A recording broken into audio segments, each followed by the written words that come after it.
এই জলটা কি বলো তো? কুম্ভের জল। আজকে বেটু আমরা সবাই কুম্ভের জলে স্নান করব। 144 বছর পর নাকি কুম্ভের মেলার আয়োজন হয়েছে, আবার নাকি 144 বছর পর। তখন কি আর আমরা থাকবো? সময় ও পরিস্থিতির জন্য সেখানে যেতে পারিনি, কিন্তু সেখানকার জল কিন্তু আমাদের বাড়িতে এসেছে, বিশেষ করে বেটুর জন্য আর কি। তো বেটুকে তো স্নান করাবই, আমরাও কিন্তু করব।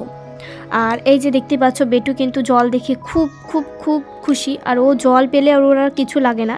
তো এই জলের মধ্যে কিন্তু আমি জলটা মিশিয়ে দিয়েছি, এবার ওকে স্নান করাবো। সত্যি খুব ভালো লাগছে যে সেখানে যেতে পারিনি, কিন্তু সেখানকার জল আমাদের বাড়িতে এসছে, আর বেটুকেও স্নান করাতে পারছি। তো আর তোমরা কে কে গেছো কুম্ভের মেলায় সেটা কিন্তু অবশ্যই কমেন্ট করে আমাকে জানাবে।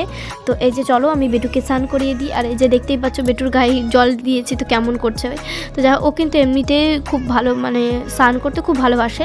আর এই তোমরা কেউ ভেবো না যে ঠান্ডা জলে আমি ওকে স্নান করাচ্ছি, এটা কিন্তু ঠান্ডা গরম জল মিক্স করা আছে, তারপরে ওকে আমি স্নান করাচ্ছি। আর ও জল পেলে জল দিয়ে খেলতে থাকে, তার জন্য আমি ওকে বলছিলাম চল আমি আগে স্নান করিয়ে দিই, তারপর তুই খেলবি বা একটু নিবি। তো ওটাই। তো এই যে দেখতে পাচ্ছ আমি ওকে স্নান করাচ্ছি, দেখো চুপচাপ, আর ও স্নান করার সময় একটুও বিরক্ত নেই। তো চলো স্নান টান করিয়ে দিই, তারপর তোমাদেরকে দেখাবো। স্নান টান করে কিন্তু ফ্রেশ হয়ে গেছে, এই যে দেখতেই পাচ্ছ বেটুকে। তো ভিডিওটা কেমন লাগলো অবশ্যই কিন্তু জানাবে।